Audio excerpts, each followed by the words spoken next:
Check. 1, 2, 1, 2.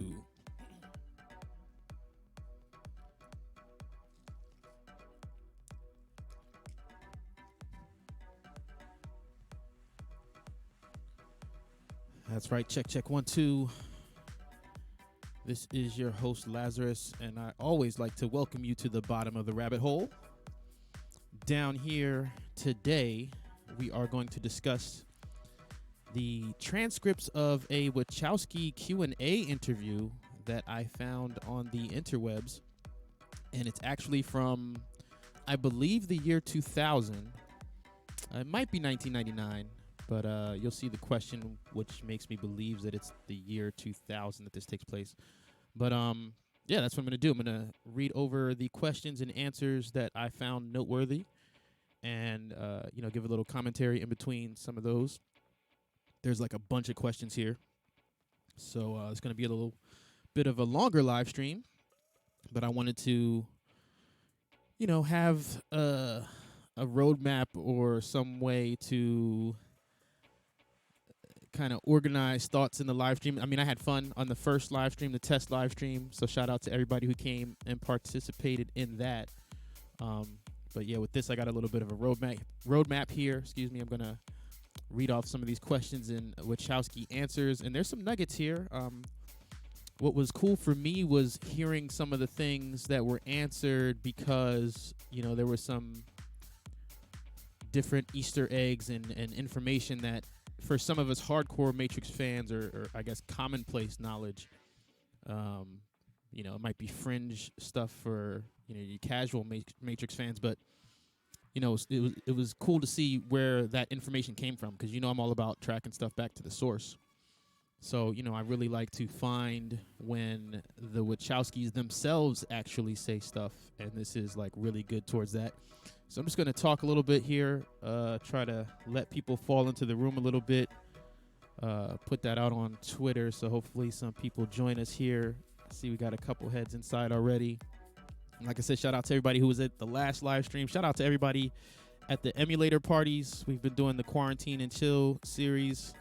That's been a good time. We actually messed around and crashed the server last week, so that was fun. Yeah, hopefully we didn't cause too much of a ruckus over there and that we can have some more in the future. But, yeah, like I said, today in the live stream, we're going to go over the Wachowski chat transcript that I have here from the old whatisthematrix.com Warner Brothers website. So, yeah, so all those big movie bloggers that have been taking notes, go ahead and take this time to get your pad and your pen ready. I got some juicy Matrix nuggets here today. But yeah, if you guys are going to talk Matrix Online, definitely shout out to Vesuvius. He's the resident curator of all things Matrix Online. So I was thinking for this live stream, what I'll try to do here is like copy and paste the question that we're on in the chat, so that way, if there's any sound problems or if I'm like mispronouncing things or stuff like that, you can actually read it. And I'm going to leave this video live. This one's going to stay up. So, if you missed anything, you can come back and check it out. But also, like I said, the actual questions will be in the chat here, so you can check it out for yourself. I'm not going to try to impersonate the Wachowskis or anything like that, but this is their responses. So, that's what made it cool, a cool read for me. I'll give it maybe like one more minute, and then I'll just go ahead and get on into it. And, of course, don't be shy. Feel free to give a shout-out, give a holler in the chat yourselves. I want you guys to enjoy yourselves, have a good time here. That's what it's all about, is connecting with each other as hardcore Matrix fans. Speaking of, let me go ahead and remind everybody to sign up for the Project Matriculated premiere party event. As we all know, with the situation of, quarantine and stay-at-home club, we don't know when things are going to fully pick back up, but eventually they will. The movie was put on hold, not canceled, so I've been staying on top of any release date news, but when they do release The Matrix 4, we are going to party, and I'm telling you, this thing's going to be a beast. So once again, be sure to sign up to the Project Matriculated VIP guest list. That's where all the updates are going to be sent out first, and they're going to get first crack at the event because space is limited, and that is planetreg.com/matriculated. That's where you can register, sign up to the VIP guest list. So let's go ahead and jump into our first question here. Like I said, I'm going to see if it'll allow me to copy and paste this into the chat. All right, see? Gotcha. So I have to sign into the chat from the browser. It won't let me do that from the streaming software itself. But again, I wanted to give people an opportunity to join us here. All right, so the chat is open. I'm going to go ahead and drop this first question in here.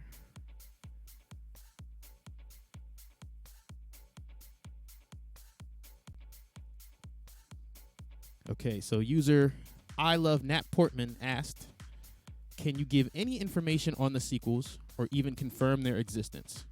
So like I said, this is, circa 1999, 2000. I think it's 2000, but either way, they haven't even started Reloaded and Revolution's production yet. And the Wachowski response here is, yes, we are working on them right now. Well, we would be working on them right now, except we have to be here in the chat room right now, LOL.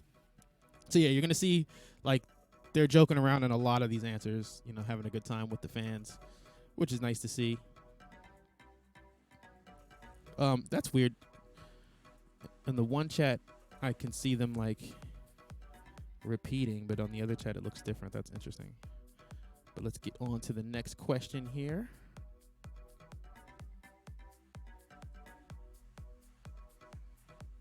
Okay, so Blind Rocket asked, do you practice martial arts?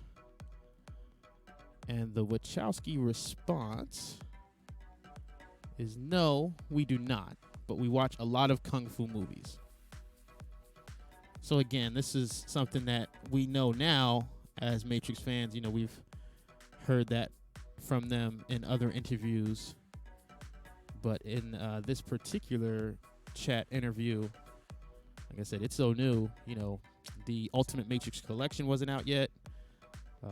This is one of the first, I guess, interviews of this kind of depth. So I'm going to go ahead and go on to the next question.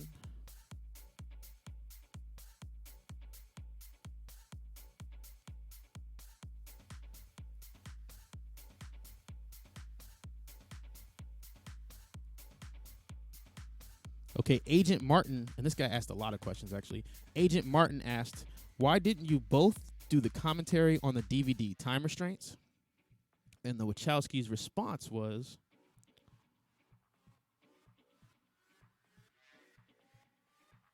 that's a two-part answer.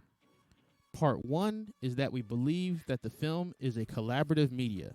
That's why we never take a film by credit.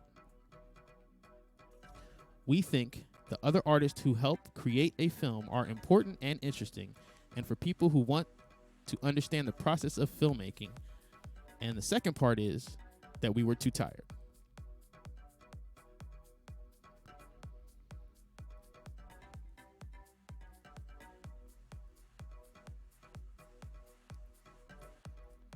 Okay, Paige, what's up, Paige? Yeah, and that's the thing. I mean, over the years, some of these questions have been answered in other interviews, so you can compare them to other answers that you might have heard since.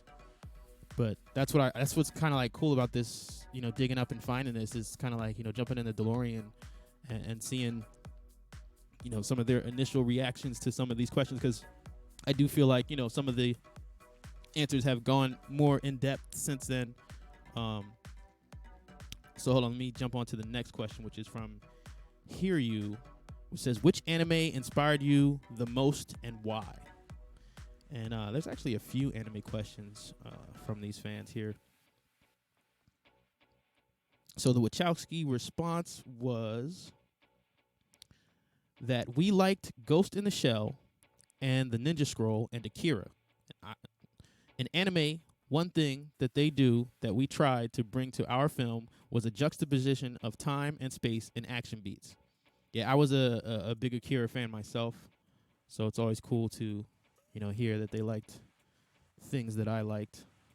But yeah, Ghost in the Shell was another one. I rocked Standalone Complex. I had to go back and watch it on Adult Swim as an adult, but yeah, those were definitely animes that I watched myself.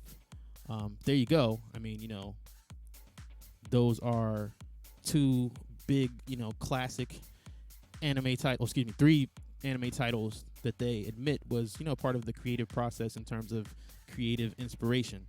I'm going to jump to the next question, which is from Agent Martin again. Like I said, this guy's got a bunch. And his question was, is there anything in The Matrix which you weren't too happy with, wished you could have done differently? So the Wachowski response to that is, that would require the rest of the chat to answer, but we'll answer that in general. We were fairly happy with the way it turned out. And I was very happy with how it turned out. Okay, so Blind Rocket. Okay, yeah, he asked one before too. Blind Rocket asked, would you consider yourselves computer nerds? And the Wachowski response to that is, you got the second part right. Just nerds, LOL. So, okay, I like this one, and I thought this one kind of plays off of that previous answer where they, wanted to credit the overall team. Because, for those of us who have picked up on a lot of the computer references and things of that nature in the films, a lot of that stuff came from people who had that background. So, they're given props and given credit to the whole overall collaborative effort that made these films. And that's what I'm saying. In the previous answer they mentioned, this is filmmaking. Filmmaking in general is this huge artistic collaboration. And I feel like with all the different influences that The Matrix draws from, this is a huge testament to that. There's just so many layers and so many Easter eggs and so many things packed in. And I talked about this in the last live. I mean, it had to come from a bunch of people. This is the ideas of many minds squashed into one. So I'm going to go on to the next question from Enigma. And that question is, what is the role or faith in the movie? Faith in oneself first and foremost, or in something else? And the Wachowski response to that is, that's a tough question. Faith in oneself, how's that for an answer? So, in this regard, the person asking the question didn't specify a specific religion or anything like that. But yeah, I mean, I think that, I've heard the Wachowskis in other interviews talk about, how it's described in the scene with the architect, how Neo was the first out of the 6 to have specific love for Trinity, whereas the others before him had a general love for people, for humanity. And the Wachowskis talking about, in the creative process, not being able to necessarily relate to that, in terms of a savior, if they were in that role, or, would they be able to, I guess, speak from that voice. And, their voice was more specific in terms of a relationship, and that's, the Neo-Trinity dynamic. Okay, so the next question is from Peter, which asks, will there be a director's cut? I think he means, will there be a director's cut of The Matrix with any deleted scenes or outtakes? And the Wachowskis' response is nope, because we are pretty happy with the way it turned out. And that's fair. It's not a director's cut. I mean, we see, behind the scenes stuff in the Ultimate Matrix collection, but, we don't see any deleted scenes or things of that nature. So they actually, held true to that. Okay, so our next question here will be from Sentinel. And, this is a good one. It says, what comic books inspired the look of the Matrix? So the Wachowskis' response to that question was, the largest influence from the comic book world on the actual design would be the art of Jeff Darrow. So we know that Jeff Darrow was like the lead conceptual artist for the visuals for the Matrix. And he also, I know he did the art for the Matrix comic Bits and Pieces of Information, which is the B166ER story. And I actually already did a video on B166ER on this channel already, so you can check that out. But yeah, Bits and Pieces of Information ended up being expanded to the second Renaissance episode in the Animatrix, which they actually will make reference to later in this discussion. Okay, so the next question here is from Revenge, and he asks, what did the humans do to torch the sky? And oops. Yes, sorry. Revenge says, what did the humans do to torch the sky? And the Wachowski response to that is, we'll answer that question later. Well, I already just answered the question because that is all in the second Renaissance episode in the Animatrix. So they actually did end up getting to flesh out that part. We see Operation Dark Storm. Okay, so Larkin asks, how long did it take to film in Sydney? Was the entire movie shot in Sydney? And the answer to that question was 118 days and yes. So the original Matrix movie we know was shot completely in Australia. Now, whereas Matrix 4, we know that they completed the San Francisco shoots,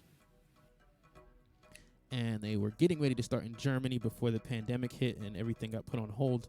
Now, before San Francisco, I believe I read some rumors, one of which said Chicago, and one of which also said Sydney. I don't know if either one of those are true. So we'll have to see. Now, there's also, I did the video on the dispute with the workers in Germany, with the pandemic being forcing the studios to put everything on hold and essentially cancel the contracts.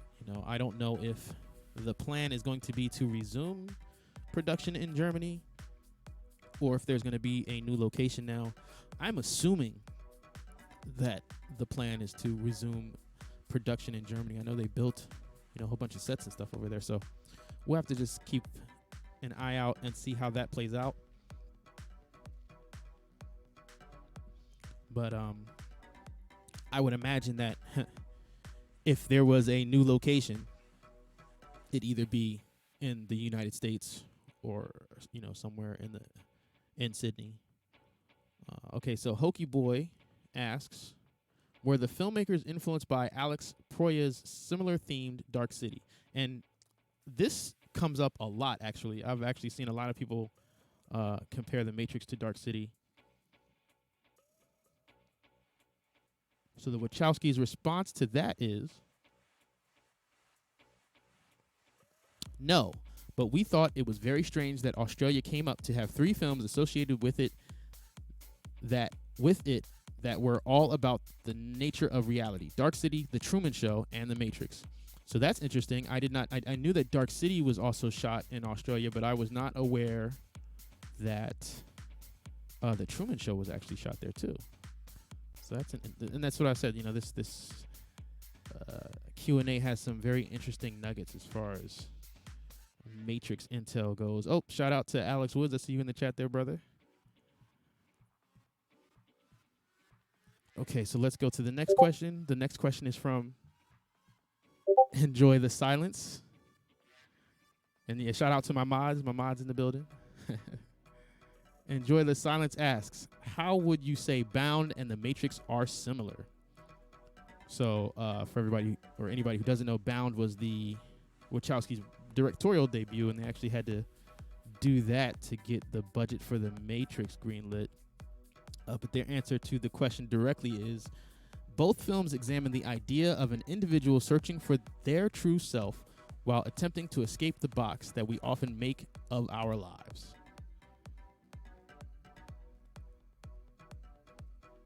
Okay, so the next question is from this user named Inge. I believe that's an I, Inge.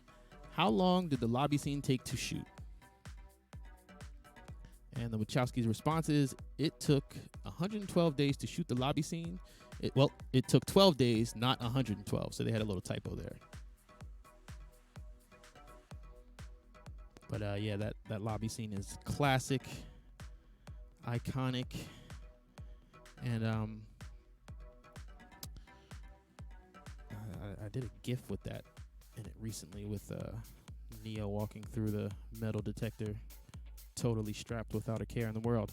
And then Inge, the same user, asks, right after that, asks, which scene are you guys most happy with? Favorite for me, Neo on his way to Morpheus the first time. And the Wachowskis' response is, if you're talking about the pill scene, that's our favorite too. So there you have it. The Wachowskis' favorite scene in the original Matrix is the red or blue choice. Shout out to Simple Joys. I see you in the chat. So we're going to move on to the next Q&A question here. And it's from C. Luis.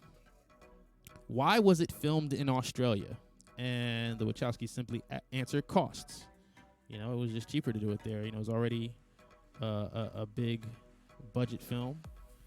And later on, they're going to get to another gem that they discovered in Australia. But the next question here asked from Kala says, there are quite a few hidden messages in the movie that I noticed the more I watch it. Can you tell me how many there are? And the Wachowskis simply answer, more than you will ever know. Which is fair, man. I mean, this is one thing that I love about these films. This is why we are here 20 years later, 2 decades. We still have something to talk about. There are layers and layers and layers of hidden messages. And earlier in this Q&A, you know, the Wachowskis give credit to, you know, the notion that they didn't pack in all the messages all by themselves. You know, a lot of people contributed to making these films. And, you know, it's fun for me to share unwrapping it all with you here again, you know, all these years later. And I'm still learning. Like, I mean, I find out stuff, you know, uncover Easter eggs and things that I didn't find to this day. I mean, it's pretty crazy. I can't count how many times I've seen these films. And again, this Q&A is circa, I believe it's 2000. So, you know, this is before you even got to Reloaded and Revolutions. They're just talking about the layers in the first film.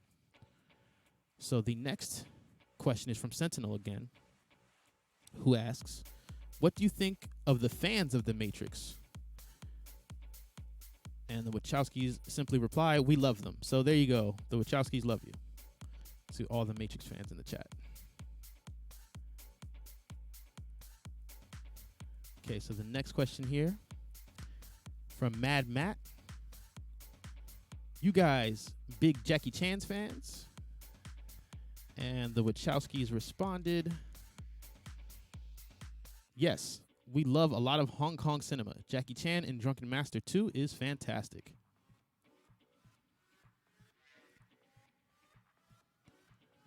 So the next question here is from the Trinity ACMXCL. And that user asks, what about the animals in the Matrix? Are they real animals or just computer-generated images? The Wachowskis respond, sadly, they are all computer-generated images. And, you know, what's funny here is, again, this is right after the original Matrix. So in Reloaded, we find out that, you know, they are computer-generated images, but the Oracle tells Neo in the park that, you know, there was a program that governed them, and, you know, this is all part of the system, but that there is specific programs designed to code their existence. So, you know, I wonder if that question, that fan question, perhaps inspired that line, you know, if that helped generate that explanation in that conversation. I mean, I know obviously this is, I'm not even speculating. I'm saying that would be cool if, but the next question here is from Toilet Commando. Gotta love that screen name. And he or she asks, is it true that you got some of your ideas from the Vertigo comic, The Invisibles? And the Wachowskis' response to that is, we do enjoy that comic, but no. So, okay, this one I think is actually a real big one, because,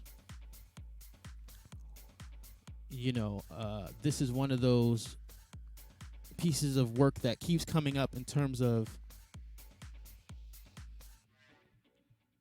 creative influence as far as the generating of the Matrix. And, you know, I've seen a lot of people say that The Invisibles has a lot of similarities, and I've also seen statements from the creator of The Invisibles, Grant Morrison, say that he liked what they did in the Matrix.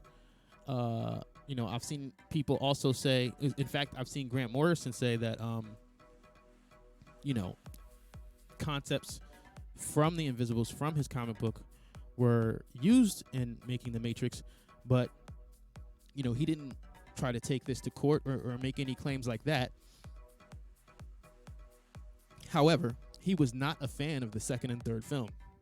So, from the statements I've seen from him, it seemed like his tone switched from the original Matrix to, you know, when he was asked about it after, or well after, Revolutions and Reloaded. So, I thought it was interesting here that in the Wachowskis' response, they confirmed that they read it. I mean, they were aware of it. You know, they said we enjoy it.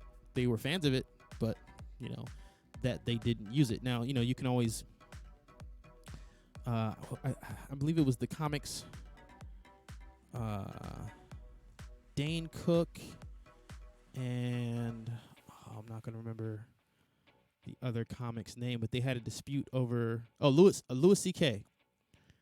It was Dane Cook and Louis C.K., and they had this dispute over stealing jokes. Louis C.K. claimed that Dane Cook jacked one of his jokes. I think it was like about naming your kids or something. And, you know, what they ended up settling on is that Dane Cook probably heard the joke and not intentionally plagiarizing it. You know what I mean? Like, he repackaged the joke himself, you know, not really realizing that he was probably inspired by having heard it already. So I always felt like that was kind of like a settlement of the dispute, not necessarily an admission of guilt, but more of we don't really want to argue about this. But, you know, this could be very similar to that, you know, they saw that, and there are some things that were influenced by it, and, you know, they weren't fully aware that that's where some of those creative inspirations came from. But let's move on. What's that? Thedrick Fell? I think that's his username. What exactly was the mirror made of? Was it the same stuff they injected into Morpheus? Why silver? And, you know, when I first saw this scene, I mean, that, you know, the special effects there definitely pulled me in. I thought it was really cool. It reminded me of something visual that happened in a dream that I had. So it was like, oh, wow. The Wachowskis' response to that is, the mirror is actually a mirror. When Neo sees it, it's a hallucination, but it's the direct result of the pill Morpheus has given Neo. Reflections in general are a significant theme in the film. The ideas of worlds within worlds. So there you have it. Yeah. it's basically, the inspiration behind the pill reference is, psychedelics. So, that visual is playing off of that, like how the pill altered his perception within the Matrix, but in this way as a drug side effect, as a hallucination.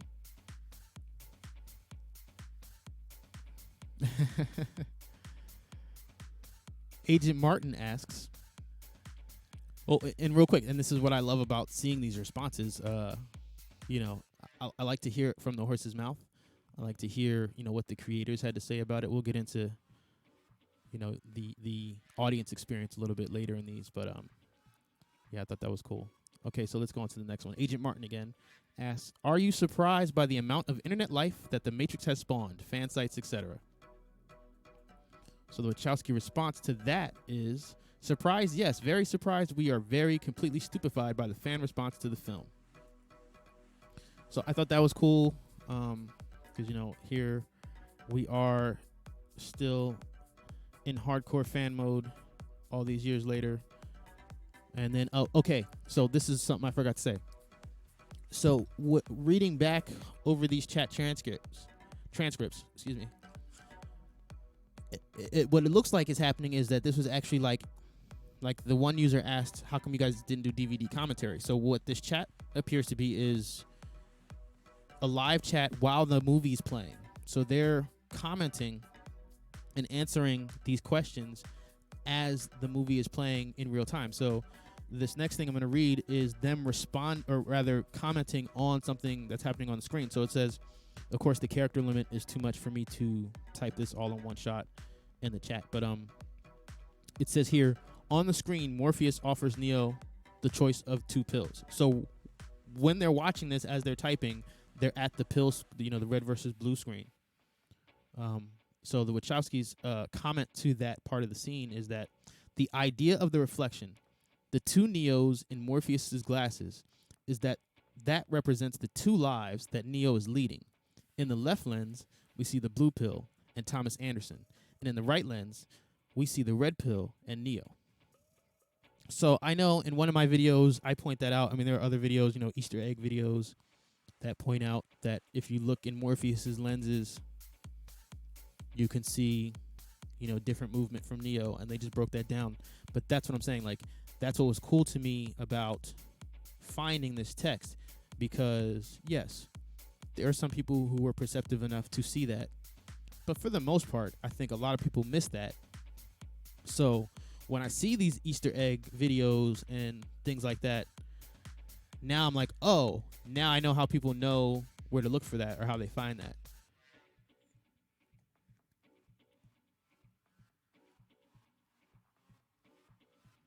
Okay, find my place here. Jose asked, what kind of drug does the red pill contain? And the Wachowskis' response, it's like a computer virus that's meant to disrupt Neo's life signal so that they can pinpoint where Neo's body is in the power plant. And again, this is something that I know that I've mentioned. I believe it was in the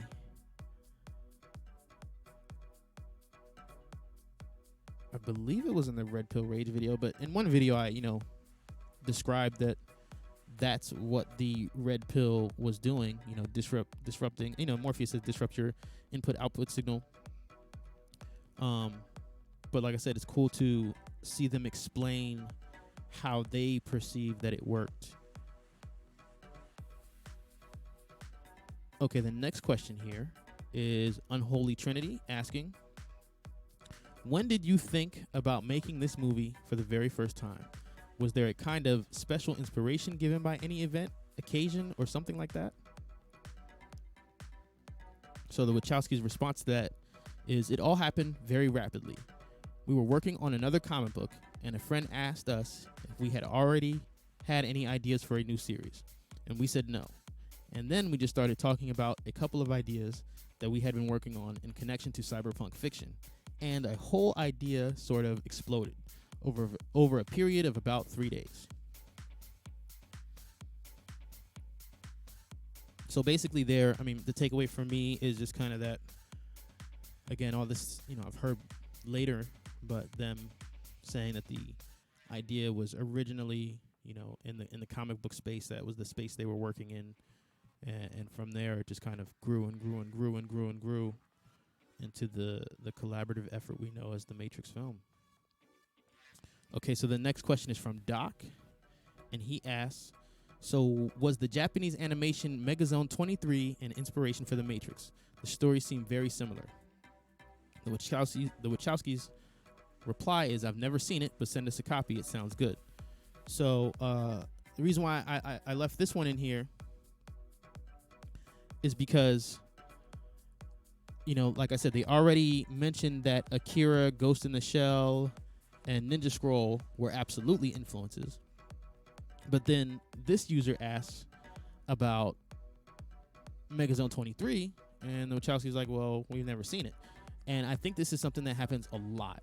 I think because there are so many influences, and in art in general, a lot of creative inspiration, is derived or repackaged from something else, replayed from something you heard. Like I said, like the Dane Cook, C.K. Lewis comedy thing. Like, sometimes you don't even know or realize that you're creating something inspired by something else artistic you've already seen or heard. In this case, somebody is noticing similarities, but the creators are at least saying, hey, I don't even know what you're talking about. But prior to asking the Wachowskis that question, this fan is probably swore up and down that, oh man, they got that from Megazone 23. So this is something that I think I think it happens a lot with this film because or this series, because there's so many different influences and references packed in there.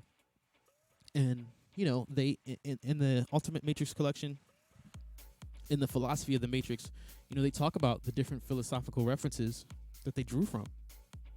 But you go online, you go on YouTube, and you see all a whole variety of people claiming that oh, well, this was influenced by this philosopher and this was influenced by that philosopher, and it's like, well, it might have been in that recipe of soup, but maybe it wasn't, But that's one of the fun things about the Matrix is that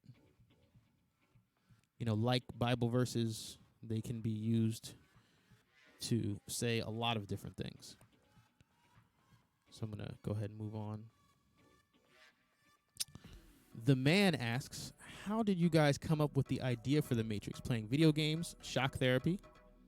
And the Wachowski brothers' response is no, designer drugs. So there you go to any hardcore Matrix out there, Matrixism.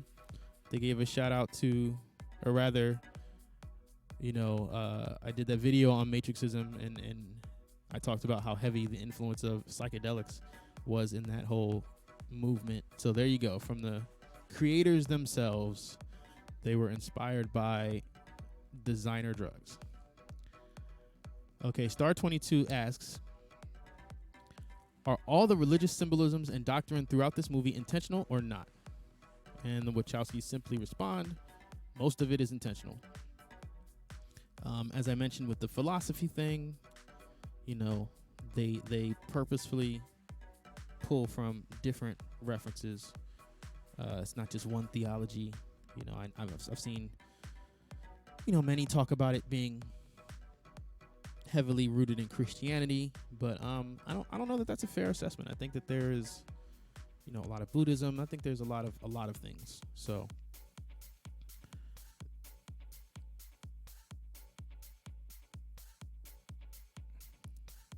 okay, right now we're gonna jump back to them making a comment about what's going on the screen as they're watching the movie. And it says, on the screen, Neo is about to be plugged in for the first time ever.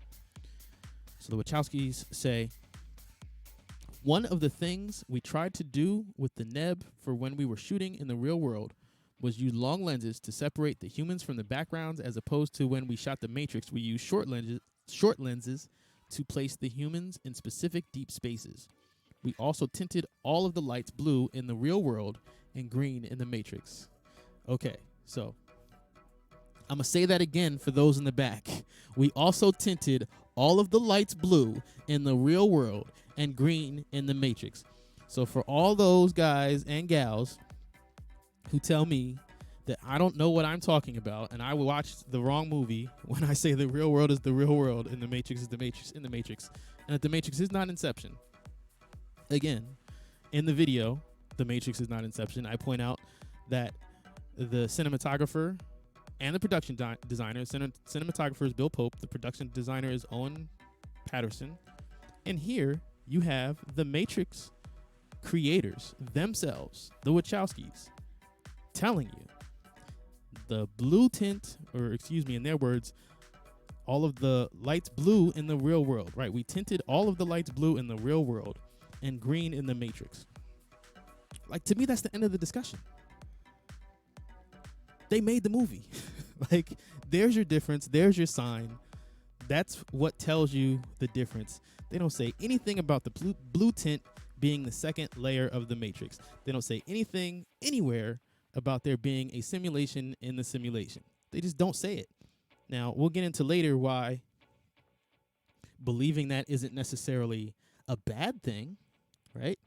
But my beef, and I mentioned this in the last live, my beef is when somebody comes, you know, on this channel or up under the comment section adding me, talking about you're wrong. No, you're wrong. Well, it sounds to me like I just agreed with, you know, the directors. So if that makes me wrong, so be it.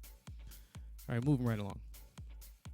RenXO asks, do you reflect your personality on Neo's character? Were you/are you hackers? And the Wachowskis' response, we're probably not good enough to call ourselves hackers like Neo.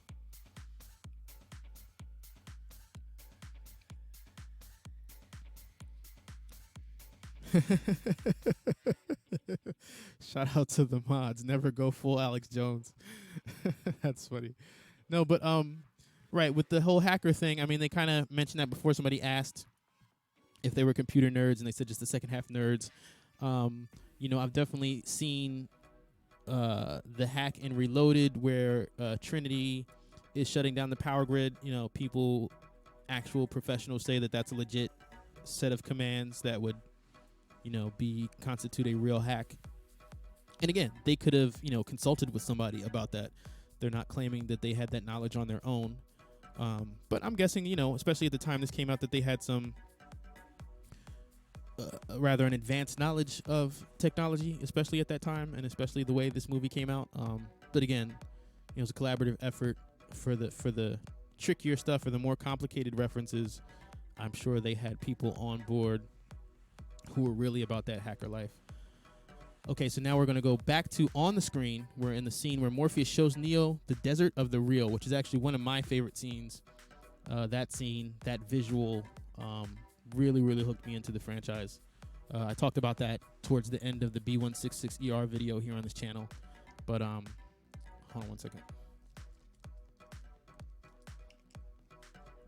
So during the desert of the real scene, the Wachowski said the following. There have been many questions about the history that Morpheus suggests in the scene, and we have written the history in a fair amount of detail. And we often have hoped that if we did an anime series, we would tell the story of this history and the story of the first one. Somebody asked us about the liquefaction of humans. That's what they feed the people in the pods. The dead people are liquefied and fed to the living people in the pods. Always recycle. It's a statement on recycling. So I love the message there at the end, you know, recycle, save your planet. But going back to the history, I mean, I mentioned the B166ER trial being expanded into the second Renaissance episodes of the Animatrix. So, you know, they specifically say if we did an anime series. So that was probably already on the table. Not only was it probably already on the table, but we have the Animatrix now, so we can go watch that. But what I also noticed here is it says, and the story of the first one. Now, keep in mind, this conversation is being had between the original Matrix and the production of Reloaded and Revolutions. The Animatrix hasn't been created yet. So the question here is, somewhere in the existing media that we already have they told the story of the first one yet? Or was that something that is still left unfinished? But that jumped out at me because, like I said, we've seen the history that Morpheus is referencing when he says, we don't know what happened. Well, they tell us what happened in the Animatrix. Did they tell us the story of the first one? I think that's a really good question. User White Bezach asks, will there ever be a Matrix video game? To which the Wachowskis responded, hopefully yes. If things work out the way we want them to, the video game will be released when the next movie comes out, and it will actually have something to do with the movie. So it sounds to me like the movie that they're referencing the video game that they're referencing having relation to the movie is Enter the Matrix. For those of us who played Enter the Matrix, you know that there are cutscenes that actually relate to parts of the film. In fact, you can watch those cutscenes here on this channel. They're all up. It's probably about, I think, like a half an hour long. It is the thumbnail with Niobe and Persephone. So anybody who missed out on that game but wants to see those scenes, I mean, to me, that's like the closest thing to the deleted scenes that exists is those cutscenes from Enter the Matrix. And, you know, I remember playing it when it was new, and it was just like this just totally different experience, you know, like it wasn't just the story that you had already seen, but it was parts that you were going to see. So I don't know, you could tell that they had put a lot of work into having parts of the universe for the fans that weren't just in the films, that gave more reference or more of an experience when you did watch the films, especially with all the Easter eggs in it.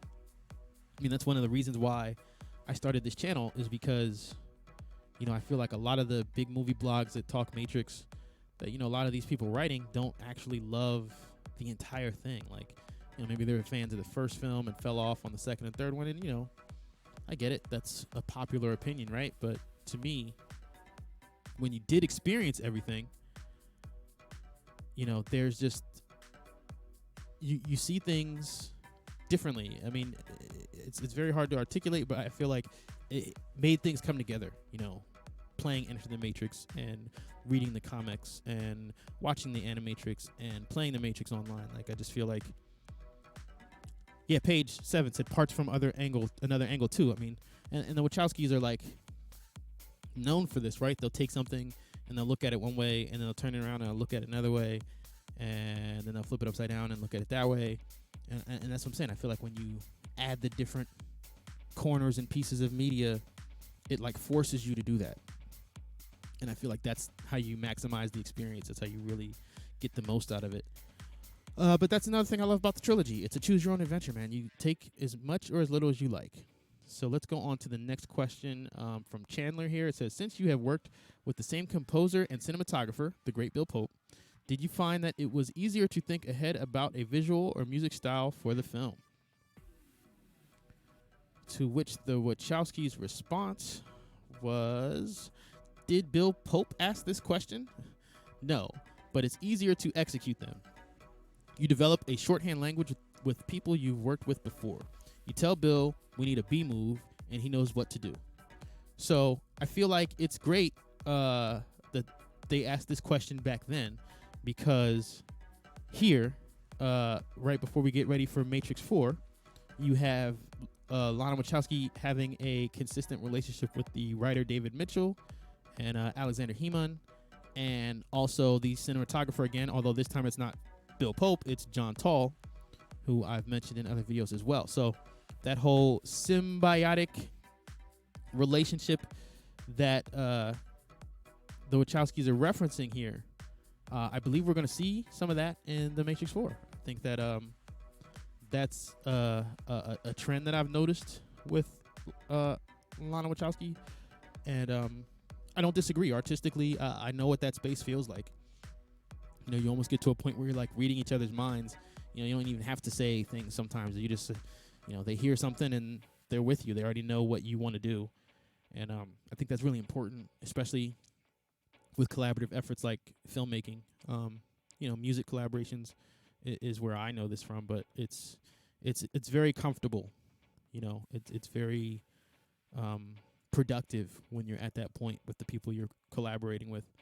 So I think we're going to see some of that. I think that's going to be reflected in the Matrix 4 with the repeat offenders.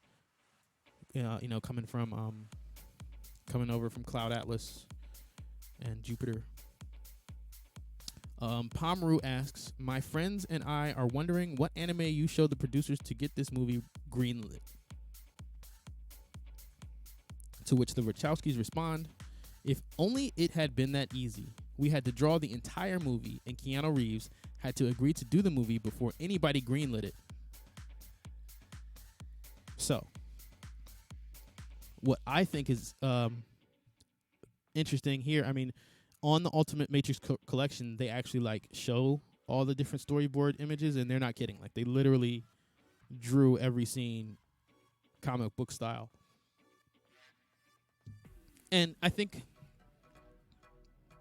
what we were just talking about with the collaborative efforts, because they were forced to do that, I think that's one of the reasons why the first film is so powerful, because everybody could see it before it was done. So it was, even though visually, you had to sell this thing, right? The team that you put together already sees the vision. And I think that was really important. The other side of this statement is they said they had to get Keanu Reeves to sign on. But for those of you who know the story time with Will Smith, there was a whole slew of actors who were proposed this role. Brad Pitt, I believe, Sandra Bullock was on that list, which is funny because they were in Speed together. I'm glad it didn't go that route. But yeah, there were a bunch of actors that they proposed the script to. Will Smith turned it down for Wild Wild West. So, putting this thing together and selling it was a process. We also know, Bound has come up in this conversation. They had to do Bound first and make money with that. So, this was a hard sell. This was something that really took a lot of effort to get greenlit. Dr. Bashir asks, also, the special effects rocked. Was the script conceived knowing the special effects were available, or were the special effects conceived to make the script possible? To which the Wachowskis replied, some of the special effects had to be invented, mainly bullet time. And that's one of the things I really like about the Ultimate Matrix collection, because they kind of show, not only how it worked, but how John Gaeta developed that tech. Of course, now here we are 20 years later, and, it's not even a big deal anymore. But, for those of you who remember, that was revolutionary, for the next, there's still bullet time movies that are unjustified, but, for the next 5-6 years, every action movie was just trying to come up with excuses to throw bullet time in there. So that's one thing I've always liked about The Matrix, is that the bullet time was justified. There was a reason behind it. It made sense to see it in there. Dr. Bashir asks another question. He said, how long did it take to come up with the script, because it's great? And the Wachowskis respond, we wrote the script before we had even directed Bound and had been working on it up until the time of production. So that goes back to what I just said. They had to get Bound knocked out of the way before they could even get the green light to actually, budget The Matrix. So, that's the industry. Okay, now Big Mac, he asks, rumor has it that Cypher is not dead. Is this true? And the Wachowskis answer, if you ask Joey Pants, it is. Joey Pants started that rumor.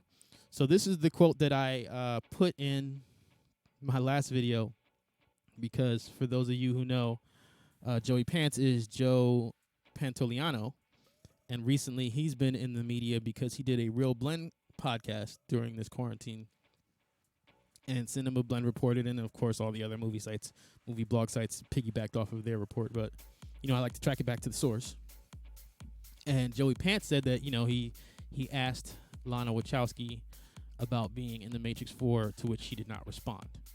Now, one thing about the internet today is there's a lot of folks who are not too proud, to clickbait your ass. Like, I've seen some titles that are really trying to spin this thing like as if, Lana Wachowski is ignoring him. I mean, I don't think it's like that at all. In fact, they've worked together since The Matrix. He was in Sense8 as Michael Gorski, which was Brian J. Smith's character's father in Sense8. So, they've done stuff together since The Matrix. I don't think it's a bad relationship by any stretch of the imagination. Because this dates back to 1999 or 2000, I honestly think, like I said in my last video, I think that this might be like a running joke that they have, like, oh, bring Cypher back. I want to be back in The Matrix. So, he was trying to get Cypher back in The Matrix before Reloaded and Revolutions. So, and can you blame him? I mean, this was an iconic character in an iconic film, and he's an actor. He wants to be important, right? He wants his stake. So I think that I could easily see this, actors do this kind of stuff, this being a joke that they have when they see each other, maybe, now that The Matrix is actually real, he brought it back up. That wouldn't surprise me. And it wouldn't surprise me if the reports are totally blown out of proportion, because we don't have a whole lot to talk about. But I am not expecting to see Joe Pantoliano in The Matrix 4. Like I said in the video, my best case scenario would be him making a cameo, playing himself, playing the actor Joey Pants in the movie. I think that would be cute. But Cypher himself returning, I am not expecting, despite what you've seen on the internet. All right, so Spark asks, what made you decide on the green tint for being in The Matrix? And the Wachowskis respond, it was a whole motif inspired by the phosphorus green of old PCs. So there you go. In the scene where Neo and Trinity are are typing or texting, if you will, before text was a thing, and also in the Animatrix episode with the kid when he's chatting with Neo, you've got that old school green, like they said, phosphorus green of PCs, how the screens looked back in the day.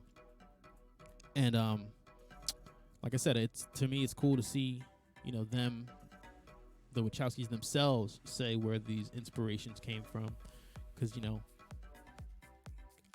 I've seen people say oh, well, the color green means this, and this is why they did this, and this is why they did that. And again, there's nothing wrong with having fun dissecting and taking these things apart and finding these metaphors. But I just me personally, I honestly feel that not every metaphor somebody finds is necessarily something that the creators put there for that reason. It doesn't mean that it's not there at some level. It doesn't mean that somebody else in the team didn't see that. But again, this is from the horse's mouth. They said the inspiration for the Matrix being green was the phosphorus green of old PCs. Done. That's the Matrix code. Now, here it says on the screen. So again, they're watching the film, and they're at the scene where Morpheus says freeze it in the agent training program. So this is the lady in the red dress scene, Mouse's girl. And the Wachowskis' description of that, they say, people don't realize how important this scene is because we are all staring at the woman in the red dress. There's actually twins and triplets that we hired in that scene, and all of the clothes are based on black and white costumes, like nuns, chefs, brides, sailors. We had the idea that Mouse just doubled people instead of making originals.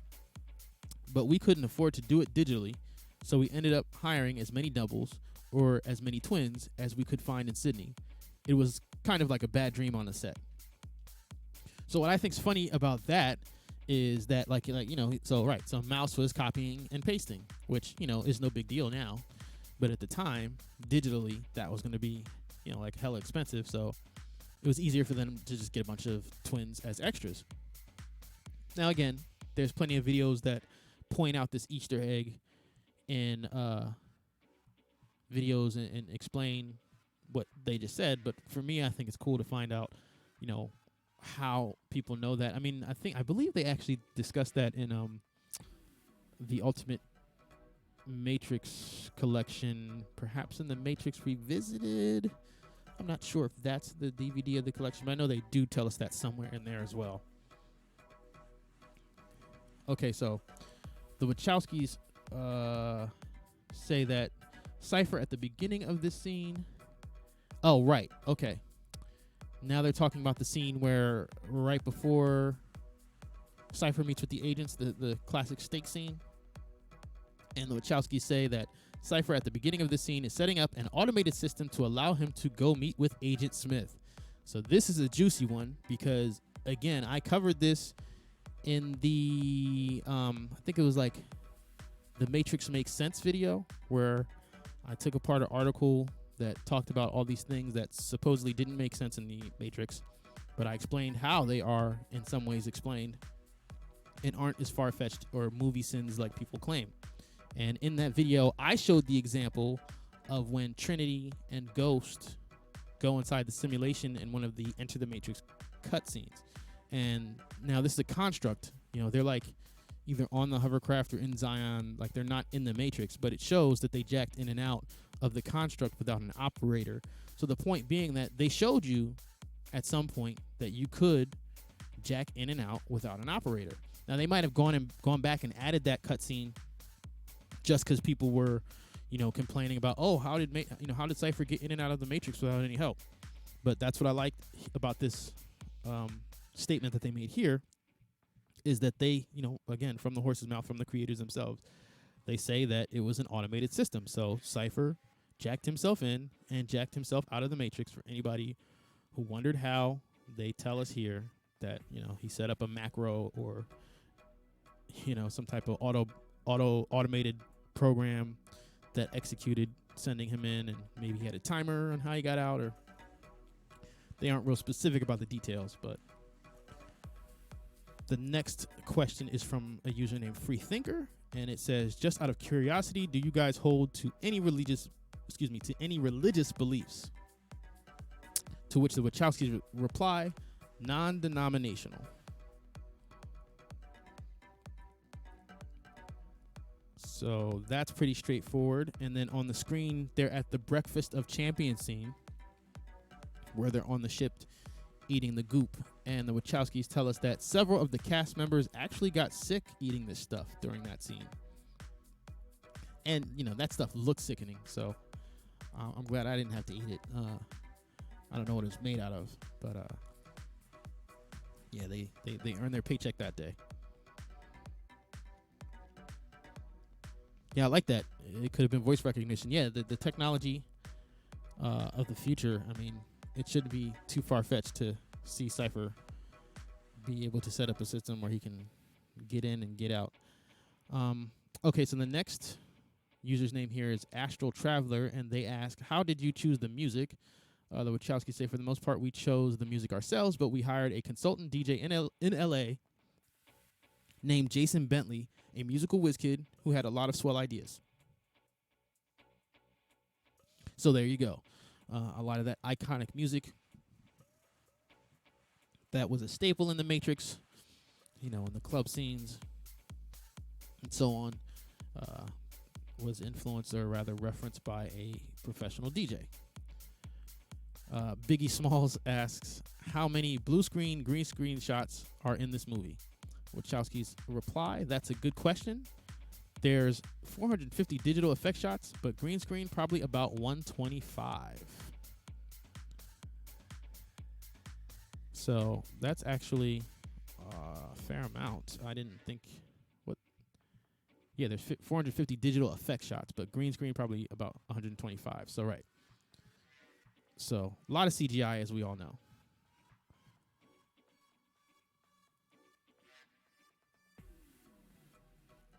Okay, so the next question here is from Weary Grass, and they ask, Did ideas from Buddhism influence you in the making? Excuse me. Did ideas from Buddhism influence you in making the film? And the Wachowskis reply, yes, there's something uniquely interesting about Buddhism and mathematics, particularly about quantum physics and where they meet. That has fascinated us for a long time. So yeah, as I mentioned before, it's not just one theology represented here. And, they specifically state that they liked something in Buddhism that also reflected math and had a bridge to quantum physics. And you got to remember, again, this conversation is being had between, either 1999 or 2000. So, quantum physics at that time was not a very popular conversation, as it is now. Let Mean asks, the phrase paying taxes comes up a few times. Why? To which the Wachowskis respond, because we usually couldn't afford to pay ours. It is an examination of what is and is not certain.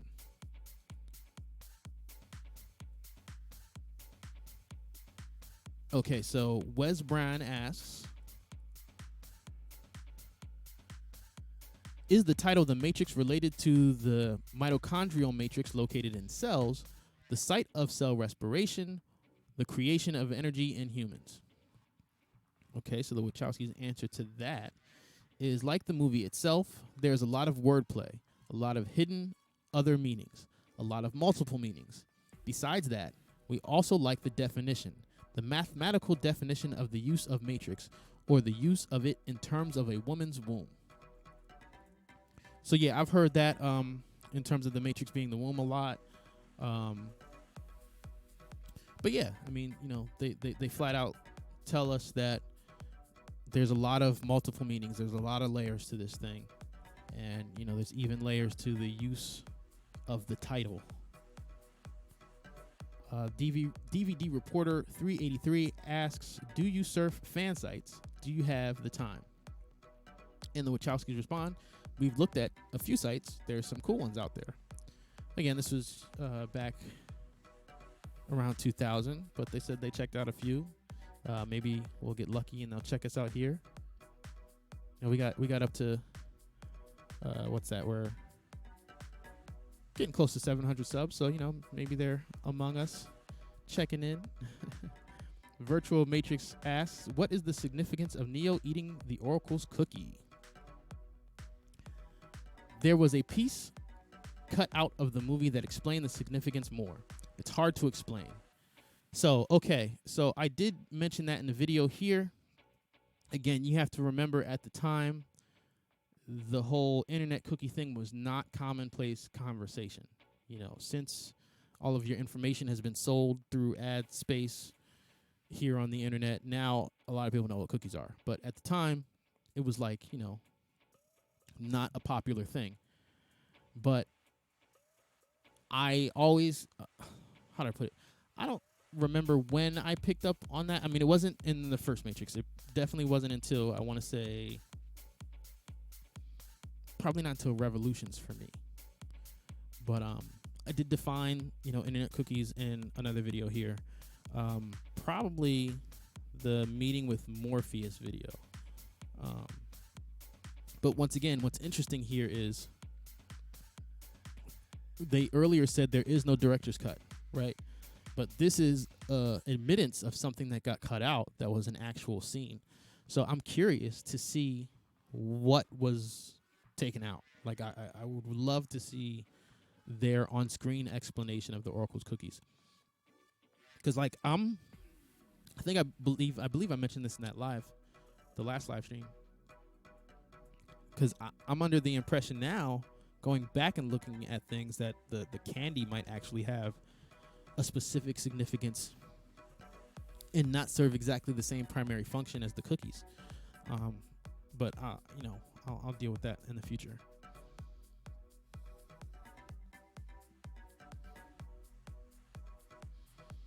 A-Gun3 asks, have you ever been told that the Matrix has Gnostic overtones? To which the Wachowskis respond, do you consider that to be a good thing? I would. So, they're owning up to it. They know that, there is a a degree, or rather a theme of Gnosticism throughout the films. Rocky Mountain Bree asks, any chance of novels being written above and beyond the movies like Star Wars? To which the Wachowskis just answer maybe. Again, we know now that they were able to expand the universe a little bit in the Matrix comics, but the Matrix comics more so play off of the films. Like I said, the bits and pieces of information was the B166ER story that became a whole big episode in the Animatrix, the Second Renaissance, which is kind of the prequel to the Matrix, right? But as far as I know, there are no Wachowski novels like Star Wars novels where you have expanded universe in a straight up fiction book format. Hold on here. Freethinker asks, The Matrix was very well received by critics as well. Did that surprise you? How much stock do you hold to critics? The Wachowskis responded, there were some critics that really didn't like it. Did it surprise us that some liked it? You don't really hold much stock in critics. You tend to make movies first, for yourself, and second, your audience. And the greatest thing about critics is that sometimes they can help you find your audience.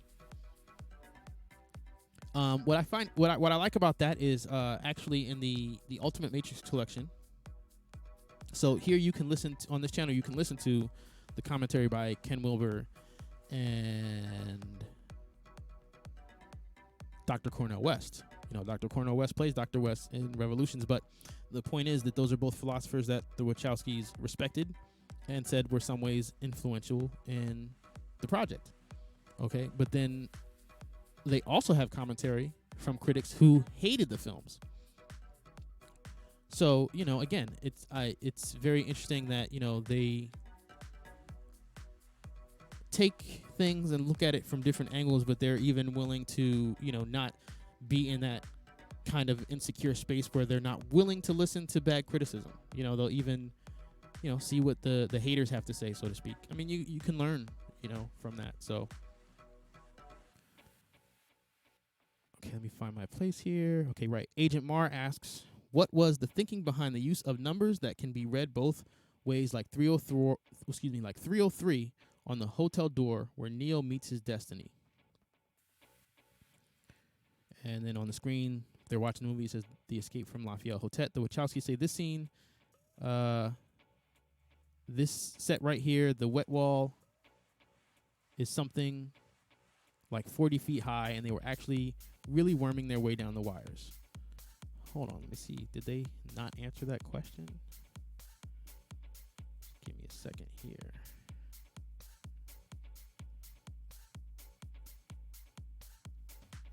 Okay, yeah, so let me run that question back. So Agent Mar asks, what was the thinking behind the use of numbers that can be read both ways, like 303 on the hotel door where Neo meets his destiny? So Wachowski's response to that question is, like the wordplay, there's a lot of number play in the movies as well.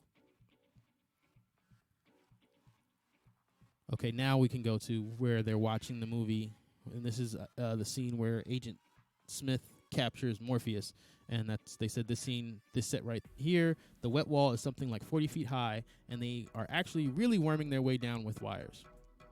So that's them doing their own stunts there. DVD Reporter 383 says, do you surf the net? If so, where do you go? The Wachowskis simply respond that they're everywhere.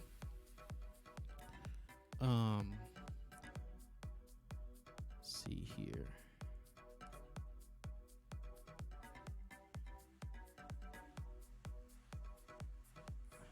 Yeah, there are a couple of good questions, but I wasn't. I would have asked some other questions if I was in here. Believe me.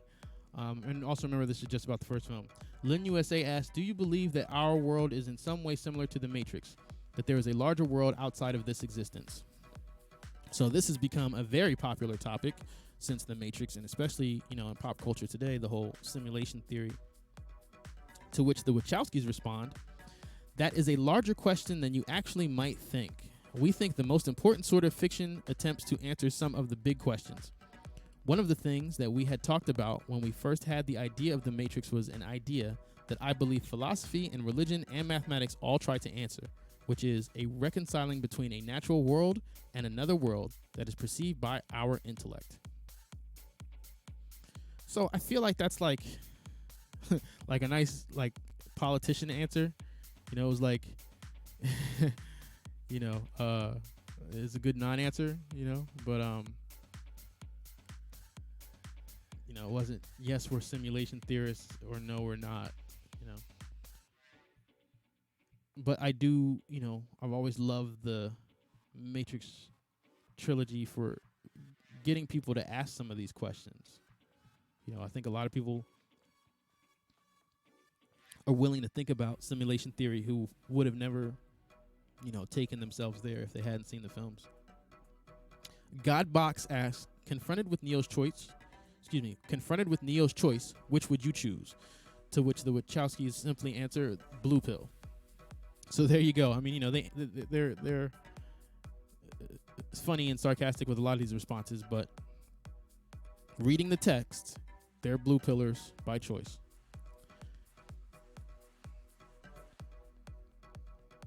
And I think, like, you know, it's funny because, like, you know, I see people, like, say, oh, you know, Cypher had it right and all those kind of things. But, yeah, man, you know, one thing I've always kind of noticed is, like, you know, when they talk about the splinter in your mind and, you know, there's a very small percent of people in this film who, like, even have this question of what is the Matrix? But yeah, man, that red pill life, when you choose the truth can be, you know, a kick in the butt, man. The truth can be painful. So not everybody's built for that, man. I mean, that's just what it is. It ain't for everybody. Okay, Revenge asks, what is the symbolism of all the analog rotary phones? To which the Wachowskis reply, there's a couple of meanings. We like the analog nature of older technology. We like the suggestion of old original phone hackers. It sort of suggested the big Rube Goldberg device that's in the mirror scene. See, I got to go back and check out that scene and take a look at that hardware.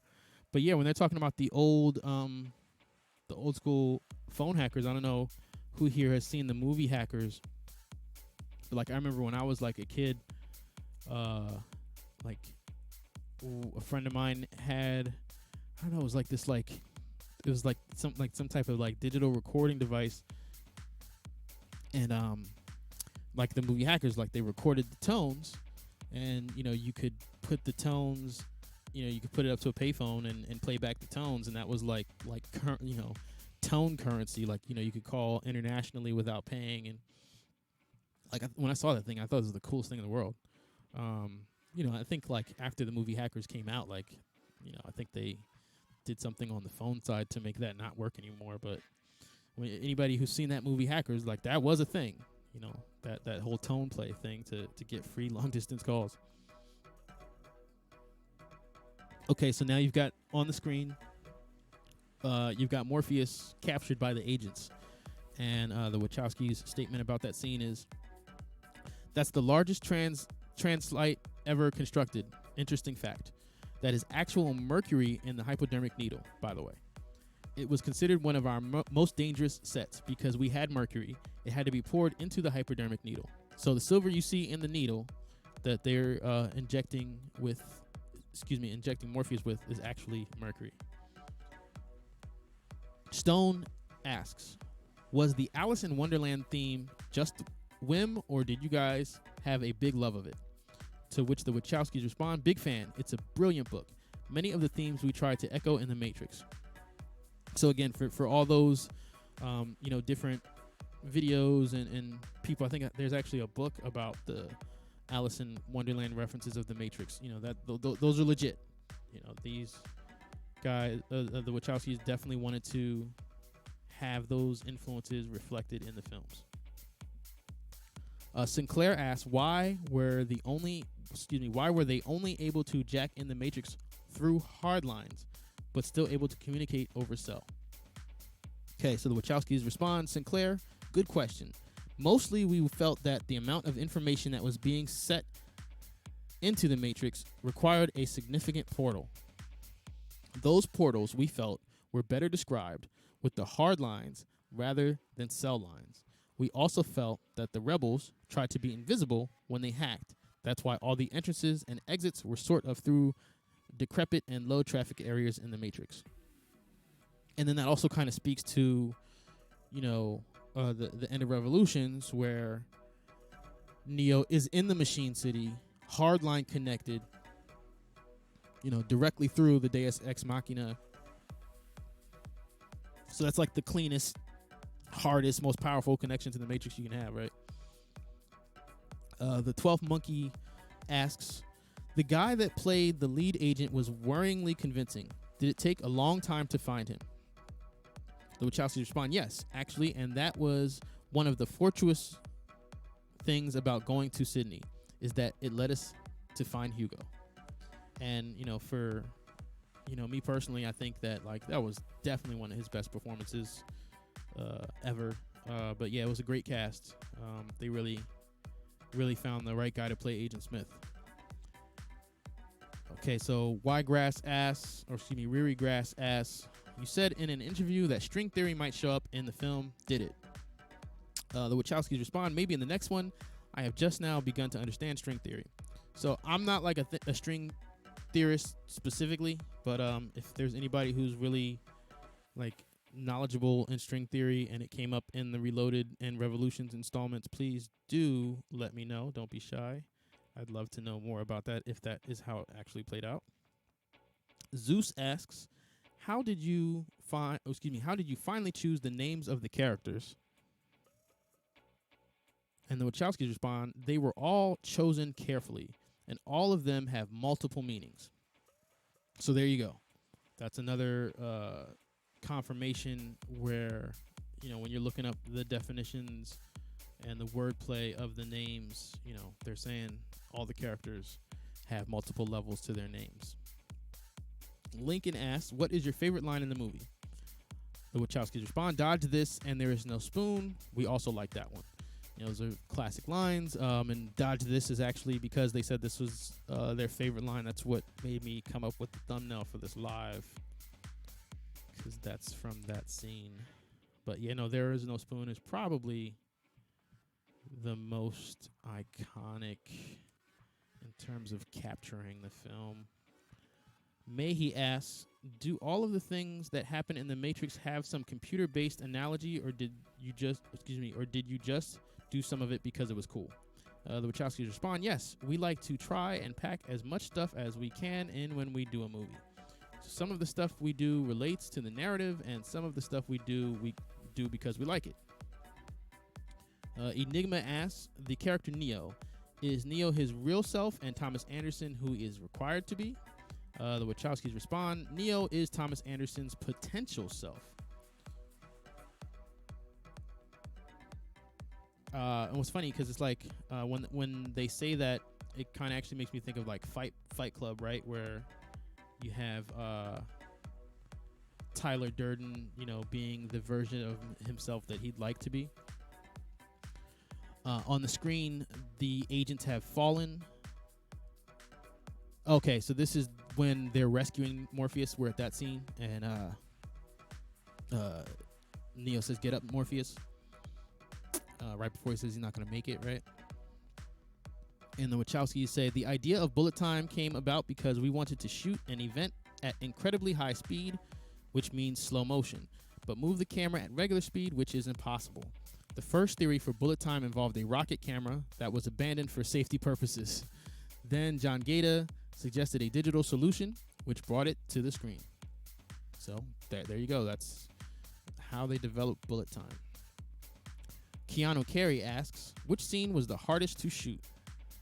The subway fight scene. It was incredibly cold and everyone was very slick, and it went 10 days over schedule, and it was particularly brutal to the actors. Dogma asks, has there been any discussion with comic book companies to publish a monthly type of comic based on The Matrix, not just an adaptation? Perhaps with Darrow illustrating it. The Wachowskis respond, we're going to release another series of stories on the website. Jeff Darrow is going to illustrate a couple more short stories written by Andy and I. And we've toyed with the idea of continuing the story in comic book form when the movies are finished. So as we know now, there was a whole series on the whatisthematrix.com website, which is what hosted this original chat Q&A. And those comics were eventually printed as the Matrix comics.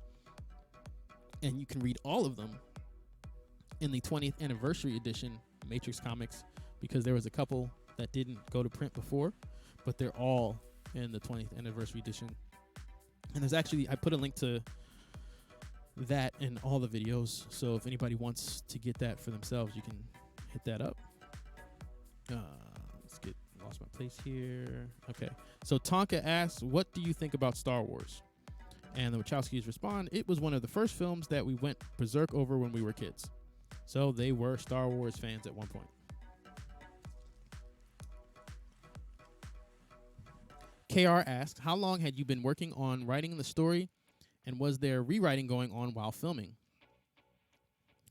The Wachowskis respond, there was not much rewriting, a little bit. Somebody asked us about the street names in the movie, and all of them are significant. They are all based on places in Chicago.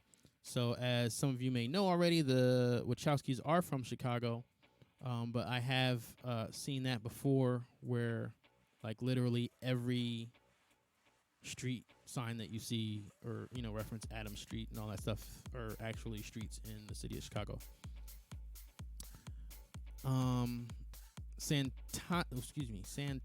Santayana asks, I love the casting of this film, especially Hugo Weaving. Why him? The Wachowskis respond, we had seen the movie Proof, and we flew Hugo into LA to meet, and he did a phenomenal reading and was willing to undergo the 4 months of training. He's one of the finest actors we've ever worked with. So at this point on the screen, you've got the Neo and Smith fight, you know, in the subway.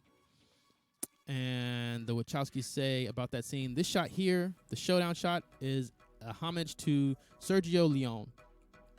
So for those of you who don't know, Sergio Leone is an Italian filmmaker who's known for like the spaghetti westerns, they're called. So, you know, the old Wild West movies. The next question here is from Revenge, and it asks, any influence from Blade Runner? Okay. The Wachowskis respond, Blade Runner was a benchmark science fiction film, a masterpiece, of course. There's influence. But we were like the only guys who liked that movie when we saw it. Everyone else hated it. Okay, for the record, I loved Blade Runner. I thought it was amazing. You know, I was all about, at the time, I didn't know to call it cyberpunk, but basically anything with the future and a robot, I was down for. Free Thinker asks, did you know right away that it would be a trilogy? And the Wachowskis respond, we knew we had too much material for one movie. And like I said, this is, you know, this conversation is taking place between the original Matrix and Reloaded and Revolution. So, you know, Reloaded and Revolutions were actually shot together. So, you know, what I take away from that is they weren't sure if they were going to be greenlit for the second and third film. So that's why they packaged the first one as a standalone. And then, of course, it was a success. And by the time this conversation is being had, they did know that they were going to be able to work on the second and third film. Okay, Agent Martin again, he asks, do you appreciate people dissecting your movie? Do you find it a bit of an honor, or does it annoy you a little, especially when the person may have it all wrong? Okay, so the Wachowskis say, there's not necessarily ever an all wrong, because it's about what a person gets out of the movie, what an individual gets out of the movie. So again, that goes back to the whole thing that I was saying before. I mean, you know, that's by design. You know, the reason why they don't outright explain everything is so that people can have that experience, that they can take what they want from it, take as little or as much as they like, they can have fun with it, and there are things open to interpretation. Now, with that said, on this channel, I try to show the points of reference for my interpretation. I don't want it to, it's fine if you just want to have fun with it and kind of make up stuff as you go along, right? But, for me, I think there's a way that it all fits. I think that it's still a science fiction film, so not everything has to be perfect. And, when I listen to the commentary from Ken Wilber and Cornel West, who have spoken to the Wachowskis about it, like for me, the way that I make things fit doesn't contradict or conflict with any of their analysis in those commentaries. So you see what I'm saying? Like for me, it's one of those things where, yes, it is a choose your own adventure, but at the same token, I don't think that the movie makers made it so open-ended that they didn't see it fit in a certain way. I think there is a way that certain things fall into place. With that said, the creators themselves say that there's no all wrong. They want you to experience it for yourselves, and this is why in the introduction video, I encourage people to watch the film for themselves and come up with their own answers. That is part of the experience. I think that's what makes Revolutions so different than other films, is that it really, in order for it to make sense, you have to participate. And if you are just sitting there waiting for everything to be spelled out for you, then yeah, you're going to be disappointed. The Vindicator asks, the whole idea of electronic stimuli of anthropede muscle, the whole idea of electronic stimuli of antropede muscles is great. Did you guys consult any medical experts for accuracy? The Wachowskis respond, as a matter of fact, one of our best friends is a doctor. He was the first guy to show us our first autopsy. So there you go. They were referencing medical professionals and have even participated in an autopsy. Okay, so now this next part is them referring to a scene on the screen, which is the market shootout. I guess when they're chasing Neo. The agents are chasing Neo at the end of the first film. And the Wachowskis say that the watermelons, that was a homage to Gallagher.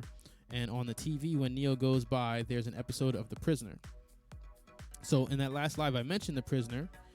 And like I said, I saw a video that made mention to that on the TV screen. And I'm thinking to myself, like, how in the world did they notice that?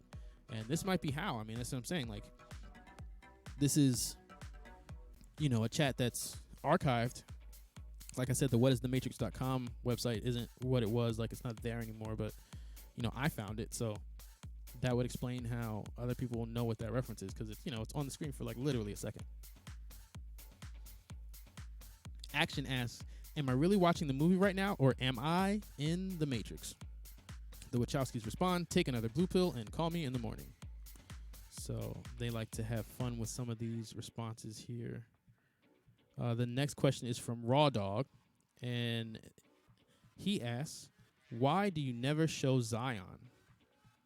And the Wachowskis answer, we're saving it for Matrix 2. So we already know that we get to see Zion in the second Matrix and Reloaded, and we see a lot of it in Revolutions as well. For those of us who played the Matrix online, we know that Zion does end up getting destroyed, and that there is a new Zion. Nabilis asks, what other projects did the cameraman work on, and where did you find him? And the Wachowskis respond, if you mean Bill Pope, he did our first movie, Bound, and the masterpiece, Army of Darkness. Phil asks, do you plan to write any books about this? And the Wachowskis respond,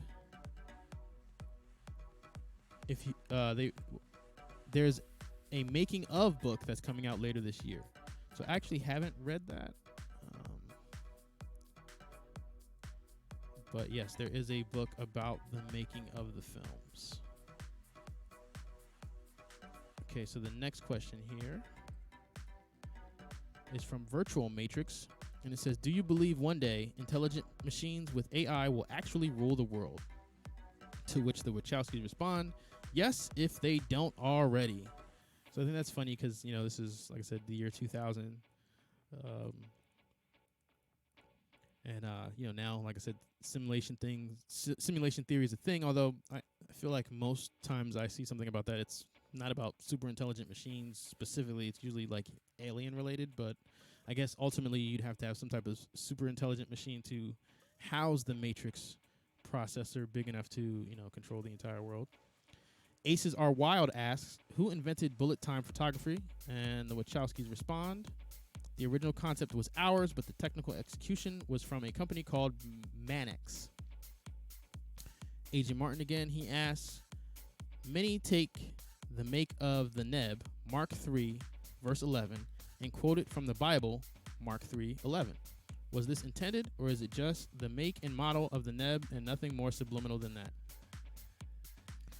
Okay, so the Wachowskis answered this by saying, the Nebuchadnezzar is indeed a biblical reference from the book of Daniel.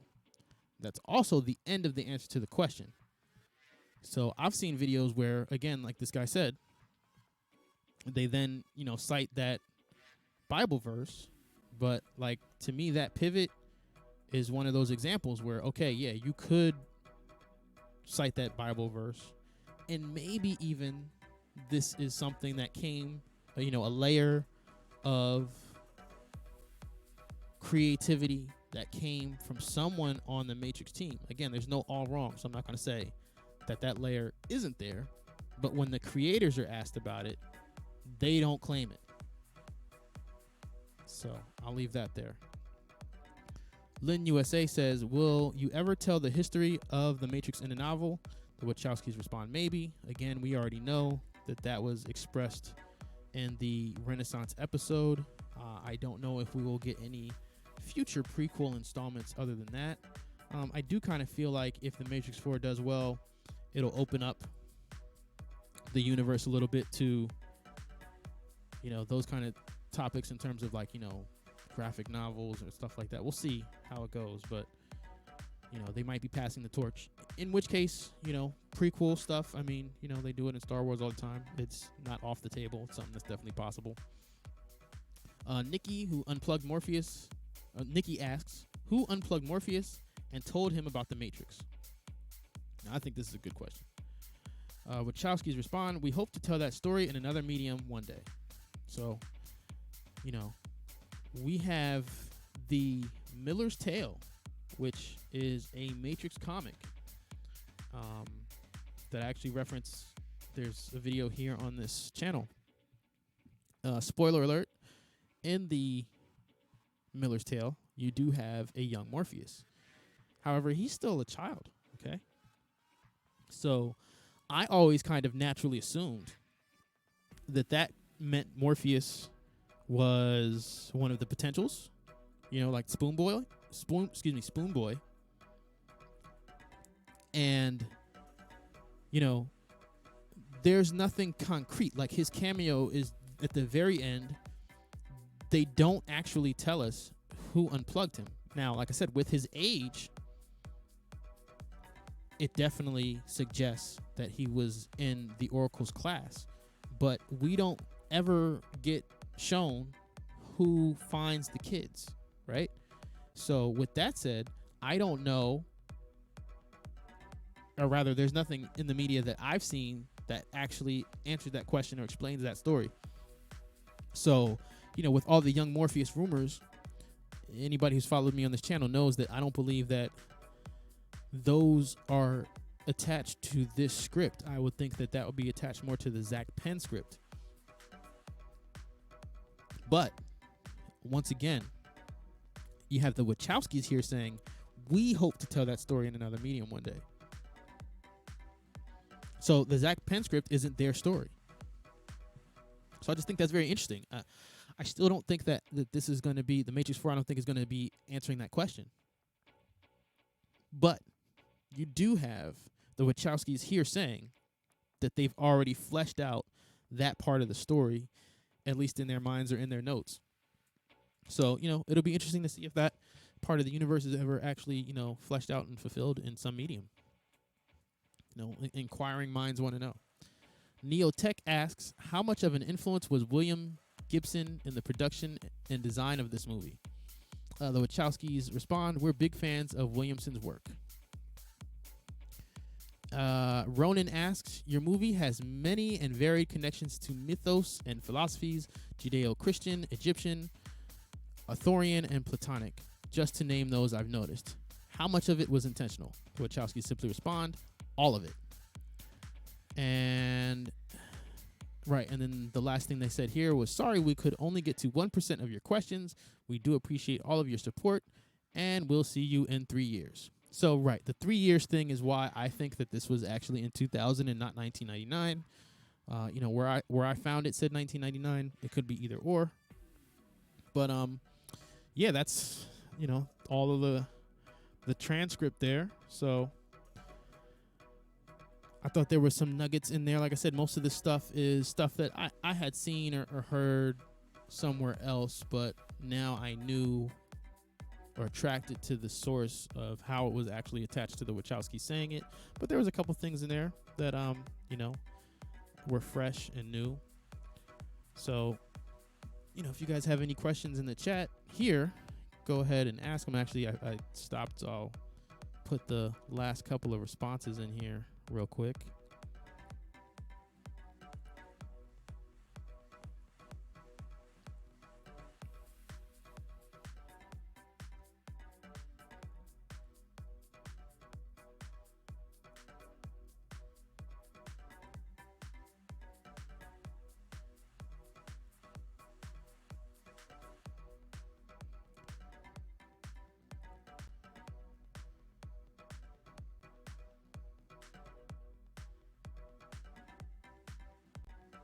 Yeah, no, I feel the same way, and that's one of the things that I've kind of always said. Like you said in the response I'm putting in the chat now.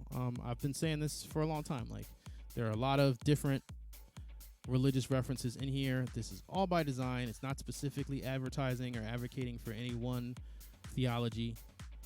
So to see them say that for themselves, was reassuring, and that's one of the reasons why I kind of wanted to share this with Finding It. I was thinking about making like a regular video, but I couldn't really. I mean, I could have, but I felt like because of the nature of the original chat was kind of a live thing, that it would be kind of cool and some live content for this channel to read it live and kind of go unscripted in that regard. Just kind of give my reactions to some of these questions and stuff, but yeah, I would love to see them do some, or rather see Lana Wachowski do something like that after The Matrix 4. It's probably not very likely, but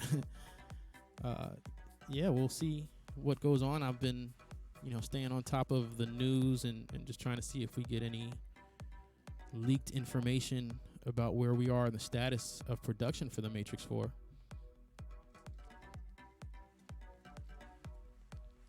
Last I checked, the target was to get back to production in the middle of May. So we're just now getting to May. So I'm guessing in the next couple weeks, we'll be finding out some stuff soon. So right, the odd one said here, I'm excited for Matrix, but Lily's absence worries me.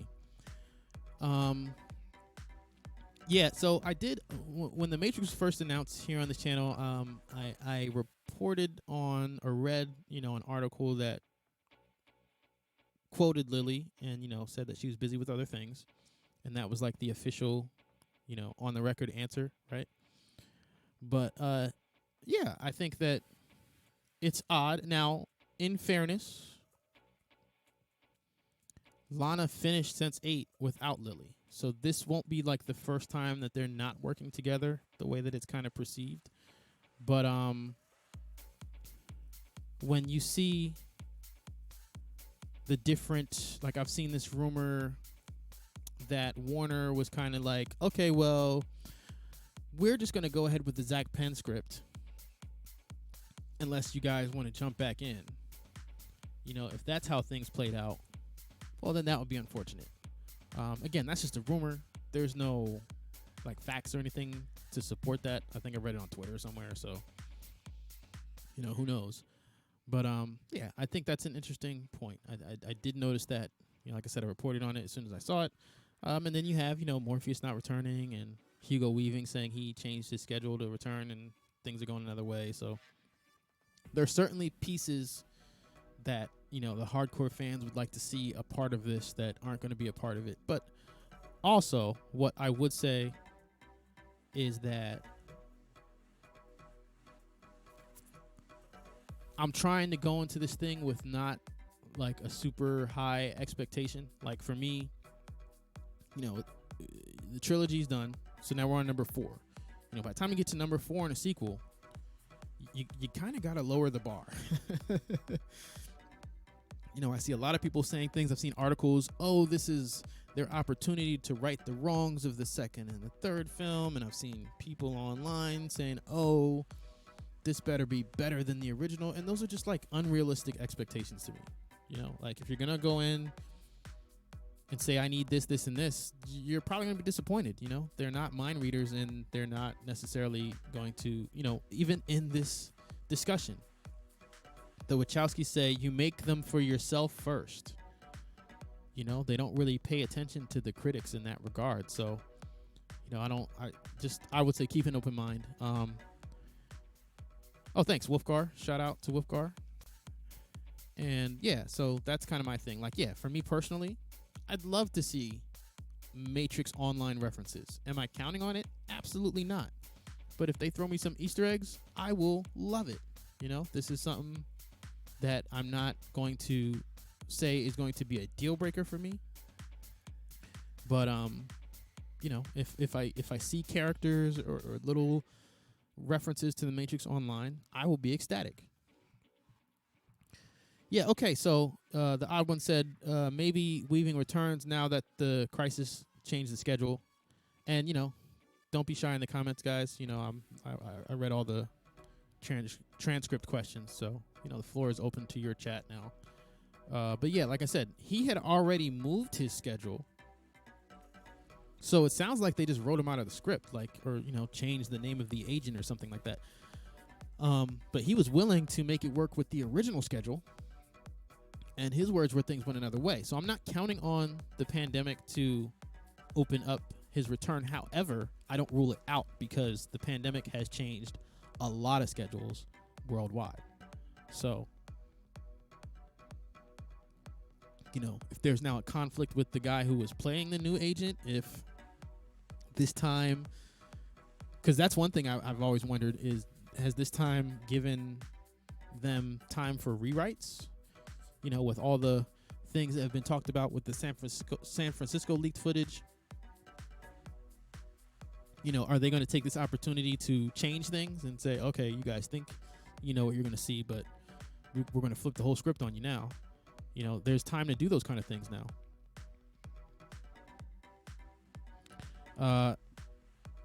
Zach Zevo says, also, Neo, do you know if the game Path of Neo is canon? It is absolutely not.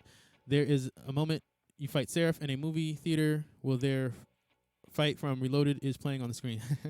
Yeah, no, if you get to the end of the Path of Neo, in fact, I have that, what video it is? In the Wachowskis interview compilation video on this channel. I have the very end of Path of Neo where they pretty much tell you that Path of Neo is button smashing video game merch. Like, it is not. I mean, you gotta remember, there's like giant ants. Like, they go real left in that thing. But yeah, they tell you that it's not canon in the game. Page 7 says, was Lana pressured into doing 4? Warner Brothers going to do with it without her, but she felt it would be ruined if they did it alone. That's what I'm saying. I've read a rumor like that on Twitter. So, this is gossip. This is not the facts. This is not something that Lana Wachowski said. Obviously, that wouldn't come from Warner directly. So I don't know if that's true at all. That could be just pure speculation. But that's my point. Because the whole reason we got into this was the odd one saying that, Lily's absence worried him a little bit. And what I'm saying is I would rather Lana come back than Warner just pull the trigger on it without either one of them. That would make me nervous. So the fact that she's involved makes me feel better. In fact, I'm excited about it. I mean, you got to remember, I started getting into analyzing Matrix stuff on this channel like a month before they announced it. So, that surprise like made my year. Being patient with everybody else in terms of opening things back up. And at this time, they haven't reported any delays in terms of the release date. So, for all we know, they're still going to try to squeeze and have this thing out by next May. Now, is that going to happen? I don't know. I don't think so. I think it's going to get delayed. But it could still be delayed into a 2021 release, excuse me. Delayed doesn't mean a whole extra year. So we'll see. I'll keep an eye on it. And again, anybody who can make it to the Project Matriculated premiere party event, you can go to planetreg.com/matriculated and register, because any release date information I'm going to be sending out to everyone there, just so you know when we're having the party. And whenever they have the movie, we're having the party. That's how that's going to play out. Hold on. Oh, we got some more chat questions here. Oh, Zach Zebo says, does that add fuel to the fire to the leaked audition tapes where the movies are like games in the Matrix, or really would appreciate your thoughts on this question. Where they blast the Jesus part. I remember now. Yeah, the leaked audition tapes, like I said, in that video, I question the source. I mean, and by that I mean, okay, so let's say these were legit auditions, right? What I'm saying is, even if they were legit auditions, that's probably not dialogue that's actually going to be in the films. Like audition dialogue is not necessarily the real dialogue. So, and even when I listen to the dialogue, like you guys can listen to the tapes, because they're not on the original site that posted those videos. They took them down. All that stuff's deleted. I don't know if you can listen to it anywhere else other than this channel at this point. But yeah, when I listened to it, like I felt like the interpretations that were written about it afterwards, like they didn't necessarily say the games, like what happened in the previous Matrix movies were just video games. I mean, he didn't exactly say that. The guy just said, oh, I used to play the trilogy all the time. Like, he could have been talking about the Matrix Online. He could have been talking about Enter the Matrix. He could have been talking about Path of Neo, for all we know. So I don't know. I again, I don't put too much stock in those lines being canon. The odd one says the riot scene from the San Francisco shoot got me excited. Yeah. Okay. So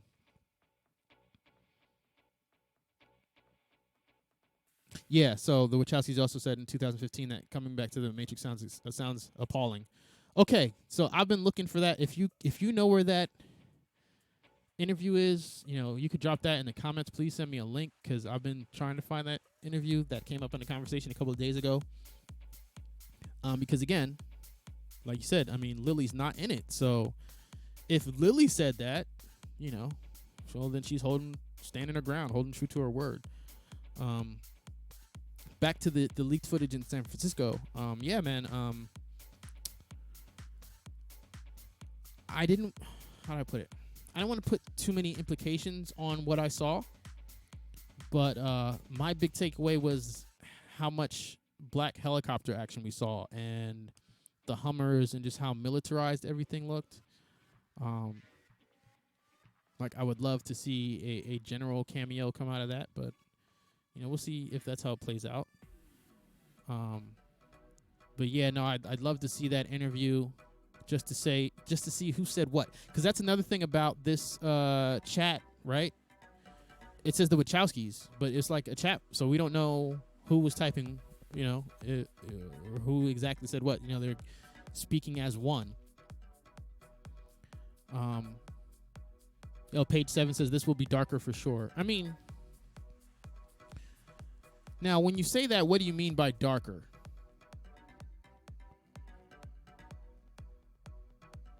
Neo has a code beard. Because I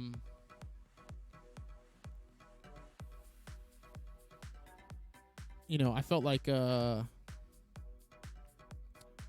the original films, you got the blue tint and the green tint in terms of visually.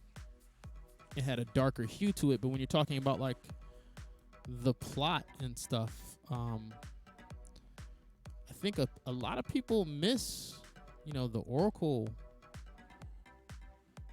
Yes, she is a big part of the truce and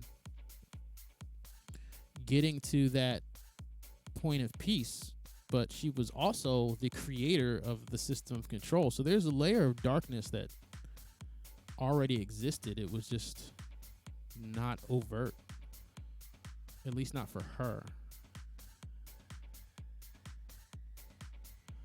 Yeah, I don't know if the chat's going to let you drop that link in the chat, the odd one, but you can definitely put it on a comment in the comment section of this video, or you can put it in the last video. I'll find it. The chat might block you from dropping URLs in it, though. I'm not sure about the settings there. Okay, great question, Zach. It says, what kind of technology do you think will be utilized in Matrix 4 Neo? With Wi-Fi, Bluetooth, FaceTime, touchscreen phones, etc., etc. And I think that's a great question because Neo has the beard, right? So we're going to go ahead, or at least I'm going to go ahead and assume that we're not in the 1999 Matrix that we're all used to seeing. Now, that's another thing that I've noticed. When, Morpheus tells us that it's in the Matrix, 1999, right? In Reloaded, there's no reference to 99. So, I see people say, oh, the Matrix is on a 1-year loop, but no one ever specified a 1-year loop. I mean, when they reset the Matrix, we don't know that it goes back to 1999. So with Neo having the beard, you're right. It could be a version of the Matrix here where, all the technology we have now is reflected in the film because that time is, or that amount of time is reflected. It's a good question. They could have it on a 1999 loop, but I don't think that it defines that. I don't think there's anywhere in the trilogy where you can point to where it says it's the same year every year inside the Matrix. I've never found that. So yeah, if as I've heard rumors of, Neo potentially being a father, could there be a scene where he FaceTimes his kids on, on his iPhone? Totally possible. Totally possible. Yeah, the odd one, I can't see. You said this is the interview. It's not letting me, like, if you see the URL in the chat, it's not coming up. So it's probably naturally blocking you. So please put that in the comment. Like in the comment section of a video. The last video worked fine. This video, whatever. I would love to see that. I appreciate you for digging that up. Page 7 says he was very clean cut in the original trilogy. His rougher look. Yeah, and that's what I'm saying. His rougher look, I don't know that's going to translate to a darker story. I think that the beard is, number one, probably part of his John Wick contract. They probably can't cut him up so he can go do John Wick right after this. But number two, I think it, plays into the story that he's aged and that he's not, the same age as we know from 20 years ago. Kavion David says, did you hear about Sophia Stewart? Yes, there's already a video on this channel about Sophia Stewart and Tom Althouse. I've covered that already. Please check that out. Zach says, always bugs me watching the movies and watching them not just use the cell phone to jack out of the Matrix. I know you addressed that kind of earlier, but will cells and tech be used differently? I don't think so. Like you said, based on the answer from earlier, I would imagine that hard lines are still hard lines. What's funny is that meme that says, they got rid of all the payphones so we can't jack out of the Matrix. So there might be like way less payphones. It might be like really hard to get in and out of the Matrix. And then, there's the rumor of the Neo-like character, quote unquote, if that's Jessica Henwick or what, but we don't really know how this iteration of the one is going to play out. I mean, I don't know that Neo is necessarily the one anymore. So when you're talking about the rebels, they could be rebels that exist, from like an exile angle. Because, I'm looking at Henwick's hair and, the way Arundira Ibarra's dressed. They've got that kind of that cyberpunky look to them inside the Matrix. So, I don't know. I don't know if these are residents of New Zion, or, if the one is going to be, someone who has human flesh in the real world to reflect. Or there's a lot of ways this thing can go. Right, or have the rules been set with hardwire with the phones? Could it evolve into cell phone instead? Yeah, I don't know. I don't really. If I had to guess, I don't think they're going to go that route though. If I'm going to guess, they're going to keep that part the same. That hard lines are hard lines, and cell phones are just communication inside the Matrix. Like I said, Apple Watches would just be a tech that's in the Matrix. Just, like I said, tech has changed a lot in 20 years, so there might be some new tech references in terms of subtext, maybe like the cookies thing. But again, me seeing an aged Keanu would let me believe that they would be open to have Apple Watches and the tech that we have today in the movies.